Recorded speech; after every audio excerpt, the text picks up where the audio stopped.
All right. Let's just make final checks on the sound, temperature. Okay. Are we good? So we can go now? The sound is good? Pretty good, the sound? Yeah? Okay. So we're testing the sound to see how this is working. And we'll start in 30 seconds or so with our topic. And people are writing in, I didn't know that could happen on this. I'm such a dinosaur. Let's see. Oh, you can see who's joined on this thing here. Look at this wonderful world of IT, what these human beings have done with their human realm brain. It's absolutely amazing. Okay. So everybody's in and we're on live. Okay. Hi, everybody. And we're going to have a class today on non-attachment. At first, I was going to call this spiritual vanity and the self. And I thought, I'll take it a bit easy on everybody and give them a little look at non-attachment instead of cutting to the jugular with spiritual vanity. But it could be called subtext spiritual vanity. But it's all about attachment. So let's do the backstory on this idea of detachment or non-attachment. First of all, why am I doing this class? It's because I'm realizing that there is so little talk about non-attachment now. And it was such a major part of the dialogue between myself and my gurus in the beginning, and the spiritual text I was reading and the oral tradition I was getting. And I thought, why is it not happening that much now? Well, it seems to me when, the post-New Age Neo-Tantra thing, as it's wearing off, kind of segues into classical Tantra, picking up where those things left off. What's being emphasized in classical Tantra is the path of super ease, like natural ease. Dzogchen is very popular right now. In Shaiva Tantra, the path of natural ease is very popular right now. And it's all about how you don't have to do hard sadhanas, and you don't have to be, brutally self-effacing. And I even had a major teacher in the revivalist tradition tell me, that thing you did with all those retreats and stuff, that's totally unnecessary for realization, cutting yourself off so much. I just had to crack up because I can't believe the absolute rubbish that is out there right now about what it takes to get realized. So I'm going to give you the straight scoop, as I always do, from my tradition and from my direct experience on this. And, if you think you can get realized without cultivating non-attachment and without taking some retreats and testing that level of non-attachment in your daily life, go for it. See how you go with that. That's definitely not going to work. So let's jump in on it. So in the oral teachings I got, which is pretty true of classical yoga, whatever they call that nowadays, classical yoga, there's this thing about the swan, the hamsa, the swan, or hangsa, the sohang breath, etc. But this is an iconographic symbol too of, a swan. And one wing of the swan is said to be discrimination, and the other wing of the swan is said to be detachment or non-attachment, right? I looked in the dictionary. Detachment comes up flagged on everything I write. So apparently detachment isn't a word. Who knew? So it's non-attachment, but whatever. I'm going to use them interchangeably. So the ancient symbol of this swan was that if you want to be free, because the hangsa, the swan, was said to be, soaring above everything, the vehicle of the goddess Saraswati of pure wisdom and knowledge, as well as the idea that the swan can drink a mixture of milk and water, and separate the milk from the water, showing highest discrimination. And discrimination spiritually means really wisdom. So a realized being has to be a being of wisdom, right? So if we have this wisdom, what got us there? The two wings of what? Discrimination and non-attachment or detachment. That kind of teaching was drilled to me over and over. And I was put on a path of, searing self-assessment, looking at myself, where am I attached? Everywhere. When I first got into training in Tantric Yoga, I realized I am attached to everything. Like, everything makes me feel like death if it's taken away. Just like when a baby has an ice cream cone and they're licking it and it falls over, which I saw happen right in front of my old teaching center in Australia once. It was hysterical. Not for the baby, of course, but a little kid, maybe 3 years old, licking the ice cream cone in this wonderful homemade ice cream shop next to my old center. gives it a big lick. The thing comes tumbling out, smacks on the ground in the middle of Australian summer, so it was melting in seconds on a hot sidewalk, and the kid lost it. And it was really quite funny for me because I thought, you know, that's exactly how I am when any kind of attachment comes up and I have to release it. That's how we are. So we're very strongly attached. Isn't it true? We're strongly attached to our individuality especially. And I think this modern movement towards seeing the self as sacred, okay, is dangerous. You know, I think it really is. I don't think in this Mahasiddha yoga tradition that I come from, it's not Buddhist, it's not really Shaivist, even though it has Shaivist cultural, you know, packaging. It's not really Jain, it's not really Sikh, it's none of those. It's human, and it's human at the deepest level of what gets us realized. And at that deepest level of what gets us realized from the Mahasiddha yoga tradition is that we don't have an abiding self. We don't have an Atman. We don't have an abiding sense of self. It just can't happen, right? We don't have it. So with the modern emphasis on the Ahankara is really an aspect of Shiva. We should celebrate all of our weaknesses, all of our attachments, and see them and reframe them as Shiva's 5 Kanchukas, as goddesses of creation, you know, all theoretically accurate, but missing something really strong, I think, from my perspective in the tradition, is that it's missing the base of no self. It's missing the base of non-attachment. Because what is a sense of self? Nothing other than accumulated attachments to stories about yourself.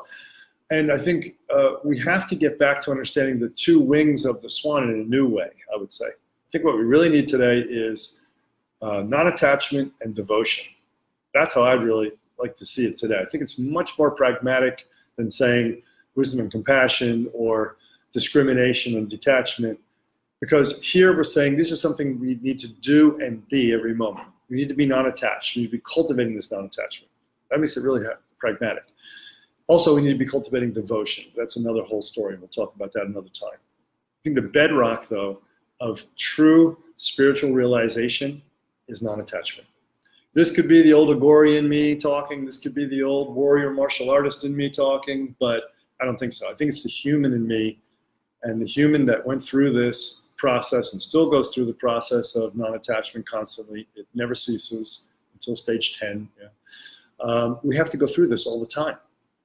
So let's understand that we really need to look at non-attachment as kind of the bedrock of our development.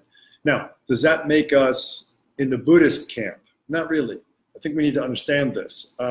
If you want to be Buddhist and practice the non-dual yoga that we teach, that's cool, no problem. I'm a Bumpo, I'm a Buddhist, I'm a Shaivist, I'm all of it, if you put a label on it. But underneath that all, I'm a yogin. And the main thing about being a yogin is it's about the human path of realization that our Mahasiddha ancestors developed for us and refined and enabled us to follow. In that deepest understanding, to take a page out of Buddhism in this way, which is very good, if you destroy this sense of a constructed self, of a contrived self, maybe you're left with some experience like a Shaivist yogi would talk about underneath it. Maybe there is some kind of self, quote unquote, experience, right? But not a discrete sense of self, an extension of Shiva, Shakti, whatever you want to call it. Okay, that's fine. But you're still not going to experience even that unless you utterly annihilate the attachment and the self-story that comes by accretion, by having attachment. So we can work attachment by working on our attachment to things, to my car, to my children. Children's a really tough one. I mean, I really thought I was a yogi who had it down until I had kids. Then you have to see your attachment to your children, and wow, that is really strong. If you're a really engaged parent, you really love being a parent, you love your children, and you care about them a lot, there's a lot of attachment comes right in with it. You got to work it out. You got to take it out. Some people don't even actually approach attachment. You know, I was living with a Hawaiian teacher for a while, came down and lived with me in Australia. He's a spiritual teacher of like chanting and praying and dancing and stuff in Hawaii, sacred arts. And when I talked to him about non-attachment way back when, this is in the 90s, he said, "What do you mean, don't be attached? Don't be attached to my family? I love my attachment to my family." You know, he was saying like this. He had no concept in his spiritual system that he'd studied so far that attachment was not good. He thought there were good attachments and bad attachments. They're all bad, you know. We're never going to get to love, Advaita Bhavana, never get to experience that love, that one love of Advaita Bhavana, Ekarasa, the one taste, while we have attachment. It just won't be there. So it's a bedrock. And we can start by, like I said, looking outside ourselves. Attachment to my things is a really great way to start. If you're attached to things, you're on the farthest periphery of attachment. You know, this is, you got to work your way in, okay? You got to be like a shark eating your way into the center of the circle here. So you want to look at attachment to objects, cars, clothes, home, whatever, any object, books, sacred objects, especially your sacred stuff. We've got to get rid of the sacred identities. They're like huge, and they really are big obstacles for us in spiritual realization. So once you work through that outer level of outer attachment to things, and it's like ongoing. I'm not saying these are progressive steps you leave behind and, oh, you're a siddha. This is not how it works. You got to constantly work on these rings. Okay, let's look at the outer ring of attachment to objects. Then let's look at the next inner ring. Attachment to, and the outer ring of objects includes people, so that's tough, right? So you're always working on attachment to people you love deeply. And by this also, let's make sure we understand raga, dvesha. The dvesha is also there. Dvesha means aversion, right? So aversion is another type of attachment. So if you feel averse to something, that is a type of attachment as well. It's all contained in the one kanchuka, the one word raga. So raga and dvesha. Okay, so people are in this outer level of objects as well. Certainly it's easier to detach for most people, hopefully, from a car or a shirt or something like that than it is to detach from a person. But it's still an outer object, right? We're still finding identity there, comfort there, contentment, fulfillment, things that should be coming from contacting our own essence, right? The next layer that you work in is you really want to work on this level of your own feeling story, right? Your own identity, your own emotions, your own inner world of feelings and thoughts. We're very attached to our thoughts. I mean, whole wars have been fought over this. Look at the internet debates from spiritual people attached to their thoughts. It's quite, you know, a huge attachment, not just for scholars, you know, everybody. So we're attached to this inner world, right? This inner experience. And then eventually, underneath all that, you can see what is below all these attachments to emotions, below all the attachments I have to whatever else. It's really a self-identity. So the kernel at the center is attachment to the idea that you have a self that really doesn't change, right? And just admitting, oh, I know I have a self that doesn't change. No, sorry, just admitting that, you know, oh, I know I don't have a self. There's nothing there. I'm just constant change, which I see all over the internet right now. I see people writing in, oh yeah, now I'm letting go of my attachment to myself. It's amazing. I read somebody's book and I went to a lecture. Now I'm letting go of myself. Myself's almost gone, or, you know, yeah, it's gone now. It's laughable. It's incredible. Because this is the deepest in, right? This is deeper than even your gender. Now, most of us are really attached to our gender and our bodies. Well, this is even deeper. This is in the very deepest sense of what individuality means itself. And it means samsara, really.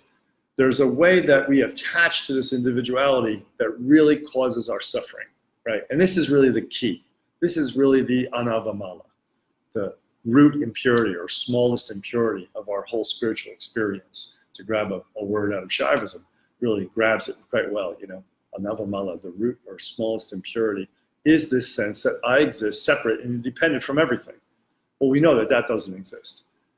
Buddhists have one way of talking about it, Shaivists have another way, it doesn't matter. In our yoga terminology, we call it kshetrajna, right? The field or area where consciousness seems to be expressing at that moment. That's all you can say that you really are, is a field or an area where consciousness just seems to be expressing in this moment. Kshetra, field or area, jna, knower, right? Consciousness. So when someone says, do we have a soul? I say, no, we don't have a soul. Well, what are we? Are we soulless? Yeah, we're soulless. But are we, what are we? Well, we are a kshetra jna. We are a field of consciousness where conscious awareness or knowingness arises. That's it, spontaneously. No god or goddess created us. It's not all happening because of some lila. No. We have self-grabbed, our consciousness has self-grabbed, really weird, onto ourself as individual at some point. It's quite strange to talk this way. We would think, why would you do that if you're already all one? But we do. So you could say it's kind of an automatic response, as well as liberation is an automatic response when we let go of that process. It's just that we have a lot more practice and conditioning in the grabbing than in the releasing, right? So the reifying of the self is the thing you really want to look at the core of it. Sure, work on attachment to objects, work on attachment to people, work on attachment to emotions, work on attachment to thoughts, do all your mind training, all the things we do in our system. When you get down to the core, the kernel, you got to work on the reifying of the self, concretizing a sense of self which doesn't actually exist. And again, to poke fun at my friends who are newly related into classical tantric yoga or new Dzogchempers or whatever that think that you're going to be able to see all of these reifications of the self and let them go without really confronting them on a deeper level, without really working it in a form of retreat or really hard sadhana, or in relationship to your lama or your guru who's going to point it out to you ruthlessly all the time, it ain't going to happen. It just won't happen. We're that conditioned. We're that much into comfort. We love a spiritual story where we can read that someone says, you can get realized easily. The path of ease, the path of wonderful easiness, you know, just breathe like this and relax. Ah, you're there, that's your nature. You know, that is such crap. Such crap. I don't want to feed you that kind of stuff because it's just not true. So how do we reify the self? Let's look at some ways we do it, okay? I think one of the major things I see today is posting. Posting on Facebook. I'm on Facebook at least 5-10 times a day now because I'm learning how to use it. Mostly I'm actually taking the pulse. I really want to take the pulse of people to find out what are people suffering from nowadays. I mean, we know we're suffering from reifying of the self, but how does it manifest? And this is what I'm learning from what people are posting and so on. I'm going to cut back, so I'm giving you notice. I'm going to cut back to getting on once or twice a week, and that's it, because I want to put more energy into the books now that are coming to completion, so you guys have beautiful textbooks to use when you don't have the teacher to sit with you for that time. So how do we reify ourselves? We post. We post opinions. We feel very strong about our opinions. We feel identified about our opinions. You'll see people who are teachers, just go on different sites and look at them. When they post their opinions, they're sure this is how it is. This is how it is. This is what a self is. Those Shaivists are wrong. We're Buddhists. We say it's like this. No, this is how it is. Those Buddhists are wrong. We're Shaivists. We say this is how it is. Luckily in Mahasiddha Yoga, we don't really have any of that kind of difficulty. We don't have to take a hard position like that because everything is self-evident if you perform enough practice. And when you rainbow body, it'll all become really self-evident. Right? But we see these opinions that we have and we shout them out either verbally or in writing on posts. And what it does is it reconditions us. So let me give you a really great pith. Here we go. This is a wonderful thing of why you should be listening to this thing for today. Just this one thing will set you free. In this Mahasiddha Yoga tradition, one of the most powerful ways of working integration practice every moment is to ask yourself, am I being conditioned by this activity I'm engaging in this very moment? If I'm sitting here, which I am right now, looking out at the vast Pacific Ocean, beautiful waves, islands, you know, I live in Costa Rica, it's bloody gorgeous. So I'm looking out there, am I being conditioned by this? So am I appreciating it aesthetically, or am I saying, you know, back in my mind somewhere, am I logging in, this is it? You know, so if I go anywhere else, I'm not going to be as happy. That's conditioning, right? Or am I looking out there and I see a breaching whale and I try to think of the species name and all this conditioning is coming instead of just appreciating the pure beauty as it is without attachment, right? So we do this all the time. We're constantly forming these attachments, these opinions. And we put out these opinions like they're fact. We put out opinions like they're a reality and so strong and so on. That's why I try to tell you a distinction between this is what the teaching says and this has been my experience. So I can be really clear about that with you when we teach. So the first thing is watch out for opinions. Watch out when you post opinions. I try to say things in a way like, maybe it happened like this, or maybe this sutra is saying that, or do you think it might be saying something like this, or this kind of thing? This will help you become aware of your own strength of attachment on your own opinions when you word things in this more open context. And also it creates less of a looking like a jerk on the internet, like you know everything, because that's certainly not true. Nobody knows anything. Everything. Nobody knows anything as well, actually, in the end. So posting teachings, posting opinions, arguing on the internet. But here's the real kicker. This one really kills me. I'm new to Facebook, I'll admit it. So I get on Facebook and I see that there's your story. I'm like, what is this your story thing? Keep getting notifications. What is this your story thing? Your story on Facebook. And it seems to be urgent because they're posting notifications. And I see that all my students are adding to their story. Blank, blank, added to their story. This spiritual teacher added to their story. And I'm like, what kind of spiritual teacher would add to a story? What kind of a spiritual teacher would have a story in the first place? So, I mean, a self-story is a very bad idea, right? This is one of the most powerful ways that we reify ourself, our individuation, which isn't true. We don't really have an independent self. So when I started looking at these self-stories, I said, WTF, what is going on? How can we say we're spiritual practitioners? How can we say we want to be one with Shiva, or we want to experience our Buddha nature, or we want to, whatever, clarity and emptiness, whatever you're into as the ultimate source experience? How can we say we're into this simultaneously filming ourselves, and you can see it's quite vain. A lot of it's quite vain. It's like, look at me in my new clothes. Look at me in my new da-da-da. Look at me on the beach. Look how great I dance. Look at my great yoga posture. Sometimes there's cool stuff I saw in these stories, like people posting things that are activism things that we should know about, or whatever. So sometimes it's like that. But honestly, 99% of what I see seems to be an attempt to reify the self through the self story. And what a better way to do it? Say Facebook really, really has done it. They have, a slew of like 2,000 social psychologists who are working night and day to figure out how to get you addicted, what triggers your ahankara, your ego structure needs, and they just feed them in there, baby. And you got your story. Everybody wants their story to be, enshrined forever. So I looked at this story thing and I thought, we've got to change that. So if you use Facebook a lot and you're trying to wean yourself off, or you're just trying to use it in a non-attached way where it doesn't recondition you, try getting yourself off the stories. Try have it not you in your newest bikini, but try have it be something beautiful, maybe like a landscape, which could really nourish people and enrich them. People need to see things like that now and then. If you're sitting in your office in New York City, banging out your job all day, like, God, then you see this beautiful Costa Rican sunset over the ocean. It's beautiful. So this would be not adding to your personal story unless you think you posted the greatest sunset. And there we go, boom, instantly reifies, right? It reflects back on the self. We grasp it, we reify, boom, we got a self again. I'm the best poster of stories on Facebook. It may not be that hyperbolic, but that impulse might be in there.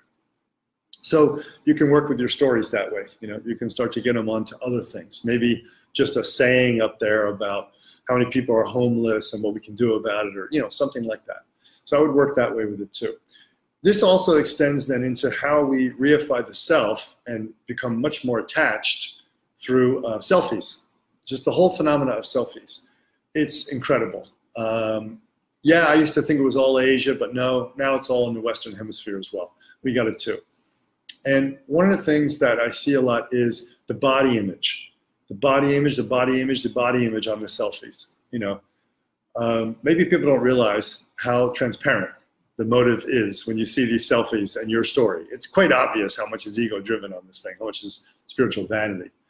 We'll get to death later, but I hate to tell you, you're gonna die. So you better wake up. This is not gonna help when you're gonna get to your death. I don't think you'll be doing a self-story. Here's how I'm dying, check it out. I don't think so. You're gonna be crapping in your pants if you don't take care of this before you die. So the body image, let's get the tantric idea of understanding the body image right away. Why do you think we sit down every day, visualize our red body inside, red light interior, divinize the body with nyasa, or understand the body in the Buddhist way as a illusory body? You try to make it divine. You try to take it apart from being this solid, independent, gross hunk of flesh that you identify with, that you don't want to admit is constantly changing and aging. ever since conception, you've been dying. That's all there is to it. There's been no such thing as conception, gestation, growth, development, maturity, slow decline, death. Forget about it. From the moment those two came together, that red and white bindu touched, you were a done deal. You're either dead right away by a miscarriage, or you're dead by early childhood disease, infant disease, or you're dead later, but you're dying. That's it. We're all dying. That's not morose. That's not, it shouldn't be. If that makes you feel sad, oh my God, this teacher's so negative. No, no. This teacher's telling you the truth, the reality. And once we get with that, then we can be truly contented, satisfied, and happy. And really happy. So we have to re-image the body, reimagine the body. And this is what Tantra is so great about. When you perform the asa, yeah, Om Bhak Vak, Om Prana Prana, Om Chakshu Chakshu, Om Shocham, Om Nabi, Om Shirasi, Shuklam, Bharadaram, Vishnu, like this. When you do this kind of vinyasa, you are divinizing the body when you do your fingers one at a time for puja and so on. This tantric process was trying to get us to understand the body in a new way. And I think that's very important. We have to re-invoke that constantly.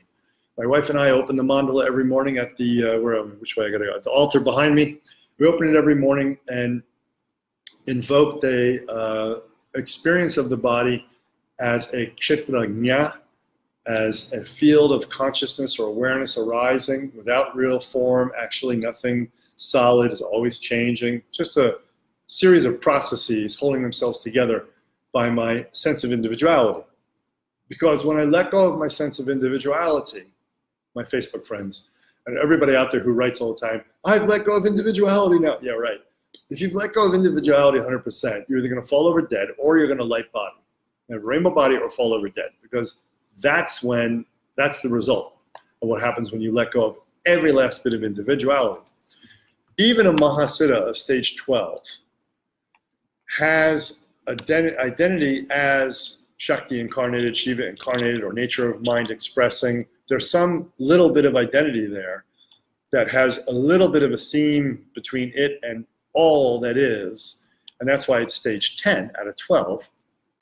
In stage 11, that last little bit goes as you become absorbed into the in-breath of the universe, and in stage 12, the exhale just blows it out, and there's pure light all through the universe as you become one with it, indivisibly one, and able to experience an expression or a manifestation of individuality as a human body, a dog, a cat, a tree. You can manifest any way you want when you become a Mahasiddha and you've gone to stage 12 in rainbow body.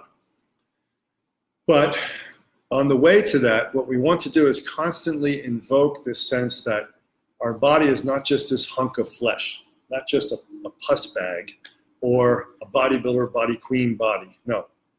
We have to constantly invoke that the body is an accumulation of energetic processes which constellate and gravitate around a core of identity. And the least we identify with it, the better. The more we take away these layers we talked about in the disidentification process, non-attachment process, the more we're starting to identify with our core. And that's good, because once you're identifying with your core, eventually that'll be the total identification, either at the moment of death, just after death, or before death with a rainbow light body. And that's the whole purpose of life. That's the whole purpose of yoga. That's why we're in this game, is what we're doing.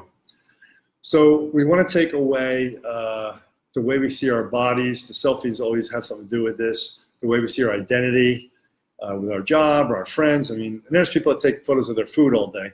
I think that's probably a step better than taking photos of yourself all day. But it's kind of funny, isn't it? Now, the next area of big identity where we're very attached is spiritual experiences, spiritual awakenings. And I posted a post right before coming live of a response I did to somebody's question about so-called spontaneous movements, spontaneous kriyas that occur when the person does spiritual practices. This is just one category of what Tibetans would call nyams. Right? Nyams is like this category of spiritual experiences that don't really mean that much, actually. Some mean nothing. Some mean really like nothing at all. Some are the same as a fart, honestly, a spiritual fart. And you wouldn't hang around in a room where someone let off nasty flatulence, so why would you hang around in your self-story of your spiritual experiences? It's really the same thing. So we have to lose our attachment to our spiritual experiences. Another theme I've been seeing on the internet lately that people are very attached to is the spiritual awakening, this whole theme about awakening, awakening, awakening, awakening. And, you know, I'm very vocal about this, and I don't really care if people like it or not. My other spiritual teachers in the world, my fellow colleagues, there are a lot of spiritual teachers that I go on and I listen to their podcasts, webcasts, whatever, initial teachings. And what they do very often is sell you on their awakening. And I'm like, why would you do that? I'm already listening. Do you think it builds something? So they tell a story. And man, it's a self-story. You can say, oh, this is the story of my awakening, whatever. It's a self-story. Did you see Nityananda going on and talking about his self-story of awakening, or Ramana Maharishi talking about his self-story of awakening, or Machandanatha? You know, the really great ones, Dingo Khyentse Rinpoche, Dalai Lama, Shards, all the fantastic from the Buddhist, Tibetan, Buddhist side. Do they do it? No. Why? Because it means nothing, to be honest. Awakenings, and Harish Christopher Wallace did a fantastic paper on this, by the way. It was in response to a journalist, Matthew somebody, and he wrote back and forth with this journalist, and it made him come out with a beautiful treatise on these awakenings. I highly recommend reading it. He has 4 types of awakenings there. The only thing I would add to this 4 types of awakenings, which is really well done, is that from our tradition of Trikamahasiddha Yoga, when you look at these awakenings, we don't consider them real awakenings in our tradition until you're living the awakening 100%. Not 80%, not 20%. For us, it's considered an intellectual apprehension of the teaching when you have an awakening of a little bit of white bindu activity, but not full. You have some kind of intellectual awakening. Maybe it's an energetic awakening. Maybe it's a red bindu. Like, oh, this is what embodiment is. Oh my God, it's Shiva's body, Parashakti. Okay. But the true awakening from the Trikamahasiddha Yoga tradition, which always sets a very high bar, you know, is that this is not awakening until you see it in yourself expressed all the time. Now, there are people who say that's just too heavy, that's just too high, Dharma, that's amazing. You know, the awakening is very valid, very strong, and it means that you're very spiritual, and now you just go through a phase of working out the karmas to make that awakening reality. Yeah, that's the process. We agree 100%. Trikamahasiddha Yoga says for sure, you have an awakening. If it's authentic and strong enough, you look at it and go, I got to change. Something's got to change. And then you go about changing it through sadhana, conduct, integration practices, self-reflection constantly, contemplations, all the things we use in our system. But we wouldn't ever really say that that awakening is a true awakening until it's real. Like if you're sleeping and you wake up and you look back into bed, get out of the bed, and you see your partner still in bed, you know you're awake and you're no longer sleeping, and you're exhibiting the activity of awakenedness. Now, if someone walked up to you and said, you're sleeping, you could say, no, I'm not. There's my wife, my husband in bed. I'm up. I'm good. I'm awake. Why? Because not only do I think I'm awake, I'm demonstrating awakenedness in an unbroken fashion, right? So this is what we really need. This is how we need to approach this idea of the spiritual experience of awakenings, which I'll probably do a separate piece on in total. But until then, the awakenings become awakening stories. They become more self-story. And like I said, I was listening to a number of very famous spiritual teachers today, you know, the ones who fill 500, 5,000 in a room, charging $2,000 for a weekend, coming out with bank every weekend. I couldn't believe that kind of money goes out there. Whose teaching is worth $2,000 for a weekend? You gotta be kidding me. They're only gonna say stuff you know already that you don't do. It's just inspiration. Go read a book. Listen to your guru's tapes or something. But then, yeah, I was listening to this one fellow's stuff and I was like, wow, a good hour on this person's awakening. And oh, it was a fantastic story. Suspended in some kind of state for like 10 days, not moving, not breathing, not eating, whatever. Fantastic, who cares? I need practical reality, and it looks like you got a pretty strong attachment to your own personal awakening story. Same thing with another teacher, but it's not only the big ones. You know, small guy teachers, small gals do it too. I'm awake, I had this awakening experience. Who cares? Because now I want to quote Rudy. Swami Rujananda said, I've had my enlightenments. What? Did he say plural? When I first heard this, I thought, did he just say plural? I've had my enlightenments. So they're progressive and they move progressively, these awakenings, these enlightenments. It's not like one, done, wow, amazing. No, there are progressive awakenings. And you progressively are working off the karma that prevents you, inhibits you from expressing the full power of that awakening. So if we take this approach towards awakenings, we take this approach towards spiritual experiences, they won't recondition us. The key is not to be reconditioned. And really, they don't mean that much, these spiritual experiences. They don't. There are specific signs, both external and internal, within Trika Mahasiddha Yoga, within Bön, within Buddhism, and so on, Taoism. There are specific sets of signs that show, okay, now you move to the next practice, now you're in the next level, now you're in the next stage, whatever. And these are important to pay attention to. But these are not the everyday, moment-by-moment spiritual experiences that people have. People are getting caught in the human realm, which is to make too much significance through your mind out of all these little things that go off and on all the time. A leaf fell down in front of me when I was walking on the path today. No other leaf fell. Of course, the floor is littered with leaves, but this one's special for you, right? Because it's about you, the attachment to the self. So you pick up this leaf and you put it in your book, press it at home, and remember it, you know.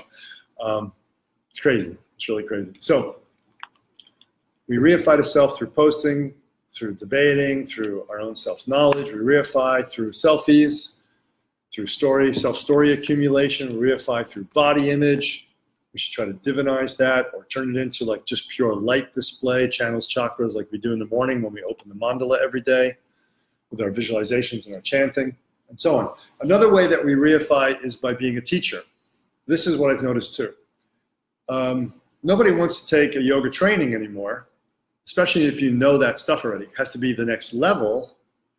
Why go back and study with the master for the 5th time at the same level? Nowadays, that's like crazy.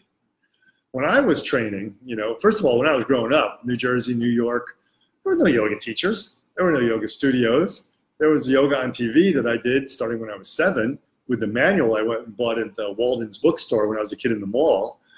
I could read when I was young and everything, and I was reading and doing this yoga and practicing really deeply, actually. Past life memory, you call it, whatever. But there were no yoga masters around, no yoga teachers. Why?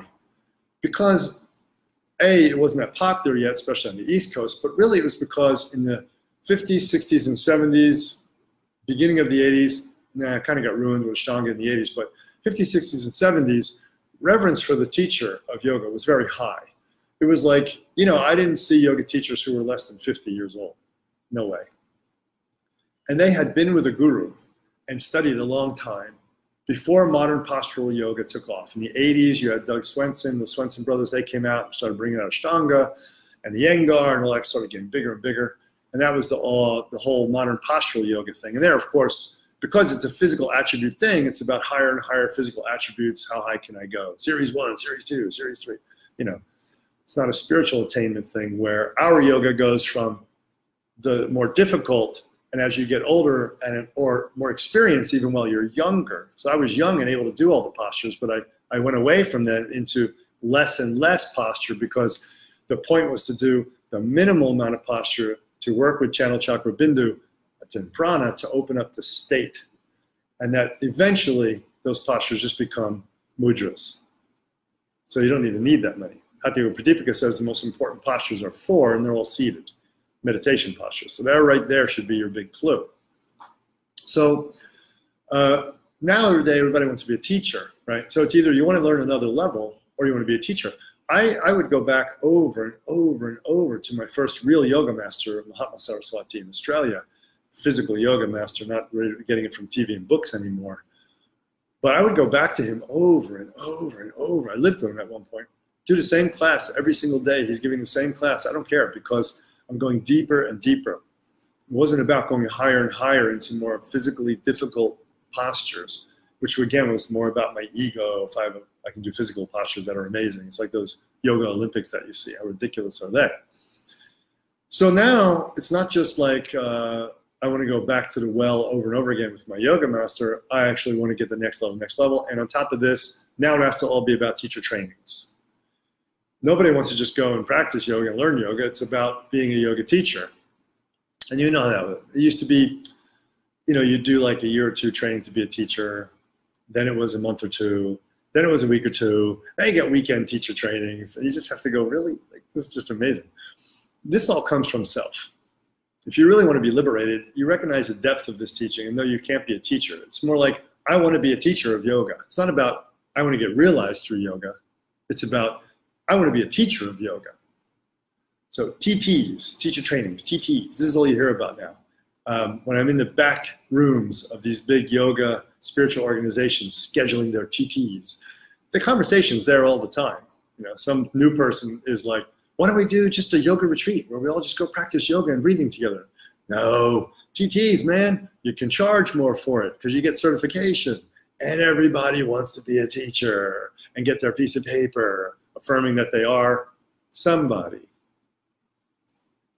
And that's the danger, attachment to our somebodyness. That is the big danger. We're not going to grow spiritually until we let go of our attachment to our somebodyness, whether it's our knowledge or our physical skills or the shape and size and look of our body or our acquisitions, the things we own, our power. My guru used to say, fame, name, right? Fame, money, power, sex. These are the biggies. Fame, money, power, sex, right? These are all vehicles we use to reflect back on ourselves and create a reified, illusory, but reified self that we think is real, And we have to let go of those tendencies and we have to recondition it because it isn't real. This isn't how it really works. Further on this topic for a few more minutes, let's look at death. I think death is a great antidote to this type of attachment to a self, because if you understand that you're changing every single moment, these are mini deaths. And when it comes to the end of your life, if you've embraced this idea that you're changing every single moment, that there is no abiding sense of self, really, certainly no form that is independent. When you go to die, it won't be such a trauma. In fact, it might be blissful and beautiful, even if you have disease. So how do we get to that place? Okay. Again, I'm going to say something that's kind of radical now, and maybe we'll never have a bunch of members who are interested. We don't really care. We just got to tell you the truth. And it's this: you're going to have to do strong self-effacement. Now, people say, I can do that in my everyday life. I get feedback from my workmates. I get feedback from my family. I get feedback from my students if I'm a teacher, and I grow that way. And I say, fine, bully for you, awesome. You have to do that. That's a given. That's a given. But to really find the deeper attachments, we usually have to come in confrontation with our attachment. It's just a fact. I know a lot of people think they're really detached, and then I would say in the old days, come on with me, let's go and retreat in India. And we'll go way out in the woods, dry, hot cave up in this area. Thankfully, the cave's not hot, but the dry, hot area, and you get in the cave. So let's just stay here for a month. We're not going to talk. You stay in that cave, I'll stay over here. We don't need to see each other. They're freaking out. They're freaking out. The attachment is so strong to the comforts of life or conversations I want to have with people, they freak out. Now, how would you see that in yourself unless you're tested? So I think attachment needs testing. Let's just say it straight up. I think attachment needs testing, and this is, again, why I love the warrior tradition. Bring that warrior attitude into your spiritual life in a beautiful way. Don't give it that, oh, this is so over-masculinized, hyper-masculinized, and so aggressive. That's really silly. That's really silly.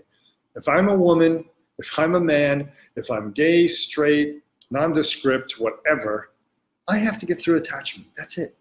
That's it.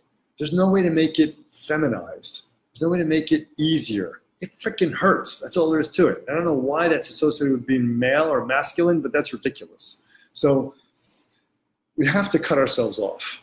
We must cut ourselves off. We have to face these kind of difficulties. We have to look at that attachment. So what I would suggest is, yes, do all the integration non-attachment stuff that you read about and hear about, but also phase in as much as you can a retreat lifestyle. Maybe it starts with 1 day a month, especially if you're really attached or really busy in life. Everybody's busy. You just have to carve out time. Everybody's busy. I ran a yoga studio and taught at it and was an Ayurvedic doctor and what else? Had children and a wife and paying the mortgage. I did all that and still practiced 2 or 3 times a day. At one point, I did 5 practices a day before I had kids, but I still had all these other issues going on around me. So it's not like we can't do it. We can do it. If you want to be free, you can do it. If you want to accept that your attachments fall away naturally and easily because you're following this path of natural ease, well, good for you. You can try that and you can think that that's successful. But let me tell you about your LCD, the lowest common denominator. At some point, when the shit hits the fan and you're put in a predicament, you're going to see whether the awakening to non-attachment, the awakening to spiritual life, which causes non-attachment to an abiding self, was real or not. When your abiding self that you've created with your own thoughts and emotions and stories and selfies, etc., is threatened, boom, it all comes up. It all comes out really big. And so you're sitting there going, okay, I'm reacting like crazy here based on my own self-image. I guess I really have a strong self-story. I guess I have a really strong self-image. I'm not really non-attached, right? So if your lowest common denominator is that you don't have any kind of reactions based on your own self-image, you don't feel threatened by business competitors or romantic competitors or, anything. Government, a scary CIA, and all this conspiracy theory stuff. If you don't feel threatened by any of that, okay, then you're great, cool. But maybe you do feel threatened. Take retreats. Take 1 day a month and just stay in your house and don't come out. Don't answer the phone. Don't use internet. No internet, no phone. Don't come out of the house. If you have a house where kids are there and they're running around, get your spouse to handle the kids and you just go 1 day by yourself. I'm not even going to come out of my room. That's what you say to yourself. Okay, I'm not even going to come out of my room. I'm not going to communicate with anybody. And watch how difficult it is. If you're not used to retreat, if you haven't gone through these deeper levels of attachment, it's going to be really hard. It's going to hurt. I went into an 18-month retreat, all gung-ho. By the 10th or 12th week, I think it was around, I was just crying all the time. I was just like, this is really hard, to be away from everybody that I love. I want to talk. I want to be with them. I want to go to the beach. I want to go swim with them, cutting off from all the activities I was normally doing and all of the ways my mind was normally functioning and staying in an integrated state of meditation all my waking hours and then practicing dream yoga through the night and practicing multiple times during the day for, 6 to 8 hours, 10 hours a day, easily every day while I was in this retreat, was bringing up serious levels of attachment. And I didn't even see them. This may be one of the greatest parts of this, or most important parts of the talk we're having right now, is to say, as you go into these retreats, you're going to find your LCD. You're going to find your lowest common denominator. And you're going to find where you're still attached, where you fooled yourself. Now, if you're a strong person, you can take the truth. You're going to see where you're attached, and you're going to go, wow, I'm so grateful. I took Dharma Bodhi's advice. I took these retreats, and I'm seeing where I'm attached. I'm really attached. It's not going away with this path of ease, walking around repeating, I am Shiva, I am Shiva, I'm one with everything, It's not going away with that, because when energy comes up, I react based on a self. So there has to be some stronger methodology applied. Of course, many of us are not in a position to go into a retreat lifestyle where we're doing so many retreats a year, but you can also do a little bit. You can start. It's very important. I was doing, let's see, in the 2000s, before I moved to Thailand and set up the Thai Center, I was doing the 8 gates. So 8 astrological gates per year, 8 times 6 weeks apart. I would go away for 7 days. And I would do that retreat for 7 days. The first year of it, I had other retreats. I would have no contact with anybody. And the second year, I started to have partial contact sometimes when I was doing those retreats to answer student questions, be with students, things like that. But the 8 gates, but it still stayed an 8-gate retreat. And there were formal sessions and then alone again. So the 8-gate retreats is one way to do it. So 8 times a year, 7 days, you retreat. Maybe you do it in your house. You don't have to go away somewhere if you can't afford it. There's no nature place to go to. But let's say you're in a situation where you can't take retreat outside because you have children, you're a single parent, you're really working, you got no support. That's okay. You can still carve it out little by little by little and prepare for the time when you can take more retreat. You just have to be more diligent, you know, more awake to how you're forming attachments each moment and work the integration level of the practice so much more. And when karmic circumstances change, you can get away from more retreats. That's okay. So,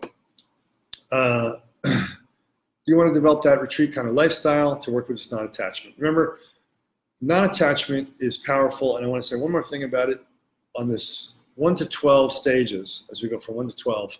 If we don't have non-attachment, we are never, ever going to break through from stage 6 to stage 7. Stage 7 is irreversible realization of your nature. It's irreversible such that even if you lose your mind for a moment, you snap right back to it. And the karmas you develop are not so big, right? So I think it's important to really understand that non-attachment is what makes a yogin a yogin. And it's the most basic skill, experience we have to have. We have to develop it as a habit. There's that thought again, I'm attaching to my story. Let it go. There's that emotional experience again, I'm developing. Let it go. There's that attraction again to a person who does CrossFit. Look at them. Oh, so fit. Oh, I'm getting sexually aroused. Let it go. You know, we have a million attachments all day long. Oh, there's that Maserati. Oh, I had one before. I want one again. Let it go. Whatever it is. We have to really start to work this non-attachment because we're never going to get into that stage 7 without it. We're never going to experience our own abiding, actually, sense of enlightened nature. That's what's truly abiding within us, our enlightened sense of nature. This attachment obscures that abiding sense of nature, and worse yet, it makes it impossible for us to stabilize a sustainable experience of that abiding nature, of realizing our true nature and being a realized yogi. So I'm going to put this out to you that the way I was instructed, that the 2 wings of the swan are so important, non-attachment and discrimination, now I think non-attachment devotion, are crucial. And that we really have to start working this non-attachment if we want us to actually see real results spiritually. I mean, you can get all the worldly results you want with tons of attachment. In fact, a lot of generating goal setting and getting things is using the desire energy to get those things. And that can run counterproductive to your spiritual life. You know, you have to learn how to do power goal setting as we teach it in the mind journey of Trika method, so that, you know, and you do the spirit journey, so you don't have that conflict between goal setting, where goal setting doesn't create or reify an individual sense of abiding self. That's the key. Where goal setting doesn't create more attachment, right? If you're goal setting within your nadi, within your purpose, where you're supposed to be going, then it won't create more attachment. Because actually, we'll do our nadi whether it's difficult or not. It's not about attachment. Our nadi is what we're born to do. It's what feels natural, right? So make sure that if you're doing goal setting or working with your mind to create the life that you really want, you're into Tony Robbins, you're into soul and mind control, you're into power thoughts, power speech, like we have in the mind journey, then just make sure that you don't somehow subtly reify a sense of self in that process of goal setting and creating a good life for yourself, right? This is very important. Okay, so Suki wants to give me something. Just once you're done with the talk. Huh? Once you're done with the talk. So this is a big part of our tradition, and it does form the strongest part of our foundation, I think. And you'll hear it, you know, all the time. And all of the practices we do are whittling away that attachment, especially to attachment to self-identity. And it doesn't have to be so horrific. Like I said, I was sitting there crying in retreat. I was just very impatient and wanted to get deep to the source fast. And those pitta type people, fire type people, they do that. They go on retreat and they put a lot of energy in and like, bam, they want to do it. And because of that, you experience it all at once. And pain all at once is painful rather than divvied out slowly over decades. I'm happy I did it that way, but if you don't want to do it that way, that's fine. But do be honest with yourself and do work on these attachments all the time, because it is the road or the wings of the swan that creates full realization and full release. Okay? Great. So keep working on that till I see you next. Is there something you want me to announce? Yeah. I can't read it. I'll get my glasses. quickly. Do you want me to do it? Okay, Suki's going to give you an announcement. Hello. June 2nd, 12 p.m., we're going to do a live satsang on Facebook. So if you'd like to participate and send in your questions in advance, you can send them as a private message to the TMY admin Facebook. And then in August, we're doing our first Costa Rica training. Let me just look. Don't worry about it. 12th to the 19th, Foundations of Trika Mahasiddha Yoga. It's a really good training too if you're new to the school and the system. And then we're going to have a November training on death and dying. Those details will be posted soon, as well as we're going to set up Patreon. Those details are going to come out as well. So just stay tuned for that. Thank you, Suki. I can never remember all that. Death and dying in November, yeah. So we have foundation training this summer in August in Costa Rica. We only take 8 people for that. We have 4 people now, 4 to go. In November, we have death and dying retreats. So that's dream, sleep, death yogas, and how to deal with death and dying. All that is covered in the one retreat, and that's open to anybody without prerequisites. It's that much of an important teaching, and important practice and teaching to learn. So that's open to everybody.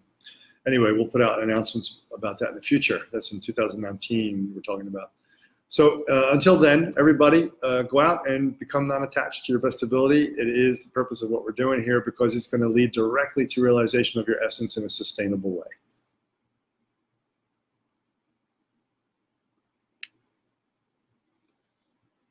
Do you want to